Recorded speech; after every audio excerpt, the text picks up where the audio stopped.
trillion pesos, panay blanco ang Bicameral Conference Committee report. Sinasalaula tayo ng administrasyon ni Bongbong Marcos. Maraming nagsalita bago sa akin at nababanggit ang salitang suka. Alam mo ninyo, ang suka ang kalaban ng tanso.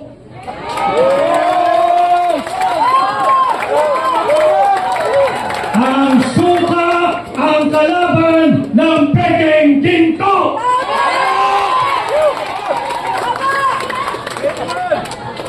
Hindi man po ako gumagawa ng suka, subalit nung ako ho ay bata, maraming beses din naman akong nautusang bumili ng suka ng aking ina. At wala pong nakakahiya doon.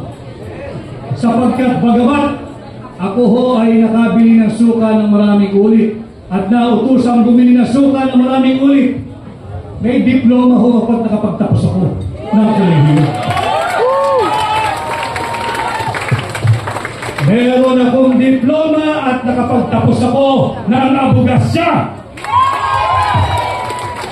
At higit sa lahat, meron akong certificate na nagpapatunay na ako ay isang ganap na abogado.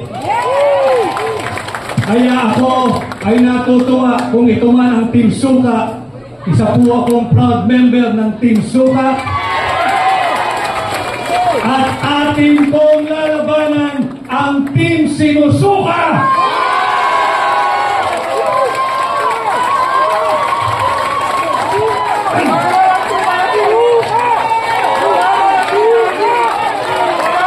Labanan natin ang mga mambubudol.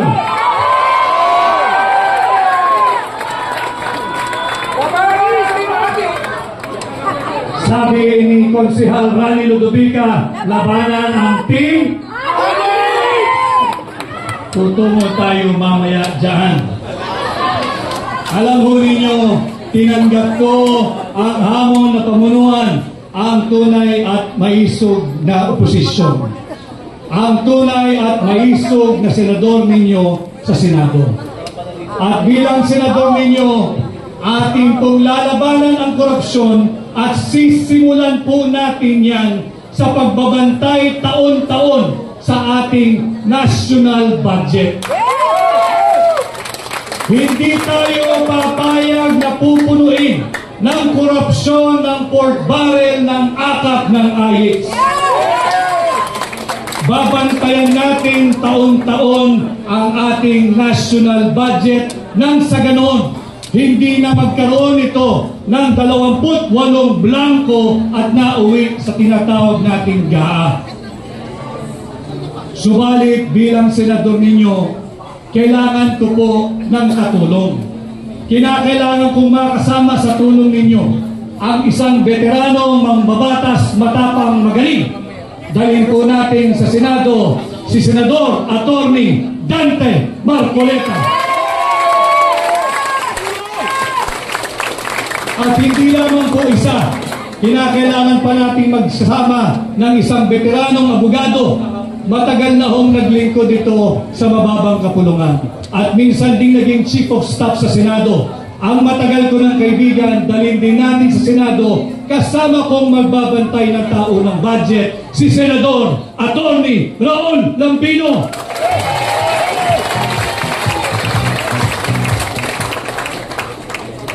At bukod po sa pagbabantay ng ating tao ng budget, makailang beses ko na rin pong napaliwanag at nailahad sa inyo. Bilang senador, akin pong aamyendahan ang tinatawag nating plunder law o yung batas laban sa pandarambong. Sapagkat hindi po makatarungan na habang tayo'y nagsasagawa ng proclamation rally ng Duterte senatorial candidates ngayong maghapon, habang tayo'y ninanakawan, hindi tayo makapagsampa ng kasong plunder sapagkat hindi pa umaabot sa 50 million pesos ang ninanakaw ng mga tulisan diyan sa Kongreso. Bilang senador ninyo, aamyendahan ko ho ang plunder law o yung batas laban sa pandarambong, yung threshold na 50 million, ibababa po natin ito sa 1 million pesos.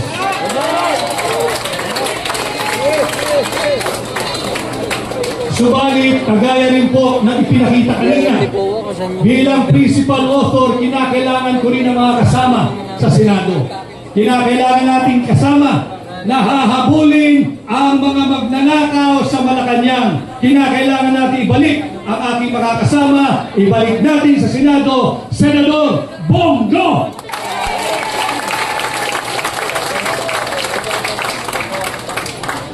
At kaparehas din po ng kanyang advokasya, ipinakita niya kanina doon sa video message niya yung tinatawag niyang Exhibit A, yung KOJC. Nakikita natin kung anong inam pag walang korupsyon, kung lahat ng pera ay ginagamit at napapatupad ng tama.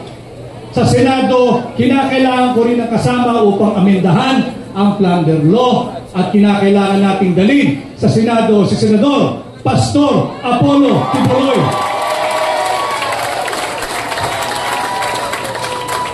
At pag na-amendahan po natin ang plunder law, isa sa batas ko po ang pagbabalik ng death penalty sa lahat ng magnanakaw sa pera nating mga Pilipino.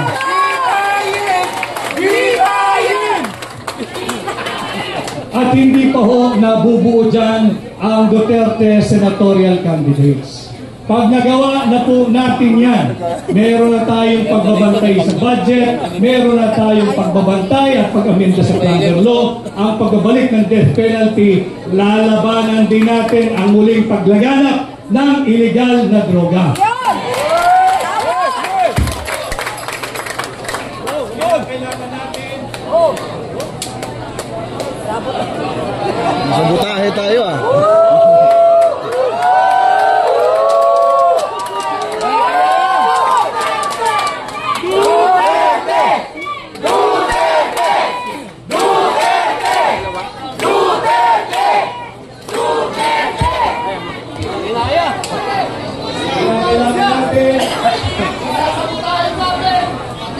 Dahil patayan niyo ako ng mikropono, malakas at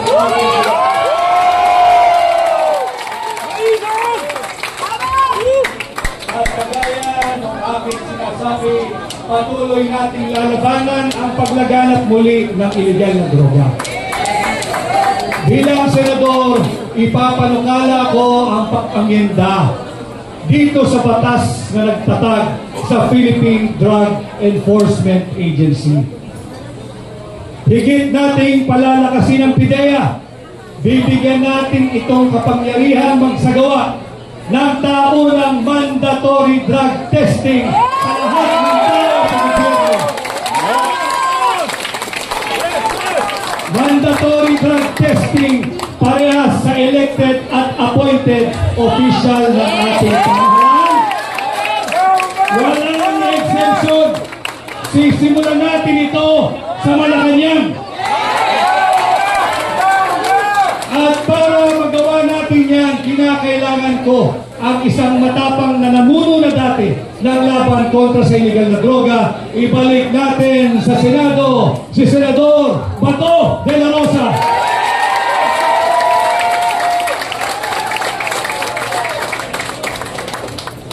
Siyempre, kinakailangan din natin ng mga kasamang abogado.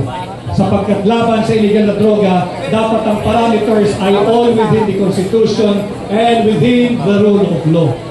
Dalhin po rin natin sa Senado ang aking kaibigan, ang aking amigo, si Attorney Senator J.B. Hinlo.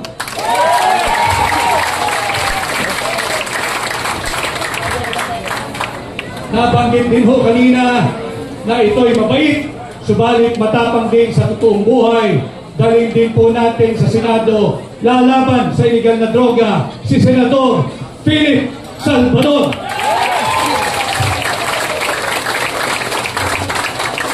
And last but not the least, tulungan din po natin ang bagong abogado, ang bagong kasal, ang bagong senador, Senator Attorney Jimmy Bonto. Ito po ang bumubuo ng Duterte Senatorial Candidate. Tulungan niyo po lahat kaming nangampanya. Tulungan niyo po tayo lahat na madapunta sa Senado. Ang issue po natin ngayon ay ang maanumalyang 2025 budget.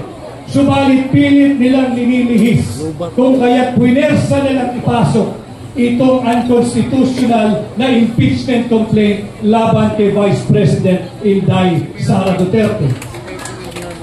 Sinasabi kong unconstitutional sapagkat iaalala nila itong verified impeachment complaint.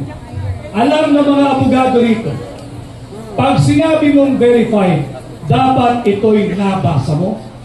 Ito'y base sa iyong personal knowledge o dili kaya'y base sa authentic documents. Pinagyayabang nila 215 signatories. 215 signatories. Trinabaho nila ng 7 oras. You have to help me do the math. Kung tayo'y magbabasa ng 33 page complaint, kada tao kinakailangan ng 10 minuto. Sa loob ng 1 oras, 6 na tao lamang ang makakapagbasa at makakapag-unawa ng complaint na yun. 6 na tao sa loob ng 1 oras, i-multiply mo ng 7. 42 lamang ang maximum na makakabasa at makakaintindi ng verified impeachment complaint na yan. Saan galing ang 215? Pagbigyan na natin sila, siguro'y matatalino at sadyang henyo sapagkat yung blanco na uwi sa 6.352 trillion pesos budget. Kung makakabasa po ay 2 mambabatas kada 10 minuto, meron lamang pong makakapirma at makakaunawa ng 12 sa loob ng 1 oras. And again, you have to help me do the math. 12 times 7 hours, it will only give you what? 84. 84 congressmen na nagbasa, naintindihan, naunawaan base sa kanilang personal knowledge o di kaya ay authentic public documents. Saan galing ang 215 signatories? Sa ayuda at sa akap at sa pork barrel. Kaya ngayong eleksyon, we should all understand what is at stake for our country this midterm election. Ninanakaw na ang pera nating mga Pilipino. Nagbebenta ng 25 toneladang ginto. Hindi sinasabi kung sinong bumili at magkano ang pagbebenta nito. Pati ba naman ang posisyon ng pangalawang Pangulo na nakawin pa rin ng Marcos administration? Kaya importante, mahalaga na tayo'y nagkakaintindihan. Let us protect the 32 million Filipinos who legally, constitutionally, lawfully, and democratically elected Vice President Inday Sara Duterte para ating maging pangalawang Pangulo. Huwag nating hayaang nakawin ng iilang elitistang mambabatas ang pangalawang Pangulo mula kay Inday Sara Duterte. Mahalagang pinag-uusapan natin ito para matulungan ninyo kaming higit at dalhin ninyo ang Duterte Senatorial Candidate sa Senado at ating poprotektahan hindi lamang si Vice President Inday Sara Duterte, hindi lamang ang Office of the Vice President, kung hindi ang sagradong mandato ng 32 milyong Pilipino na ninanakaw ng ilang elitistang mambabatas. At muli ho, ako'y nagpapasalamat sa inyong mainit na pagtanggap. Sana ho ay matulungan ninyo akong ipangampanya sa inyong pamilya, sa inyong kamag-anak, kaskwela, kapitbahay, kaibigan, at sa lahat ng kakilalang Pilipino saan mang panig ng mundo. Ako po muli ay si Atty. Vic Rodriguez, number 56, Pilipino, abogado, maisog!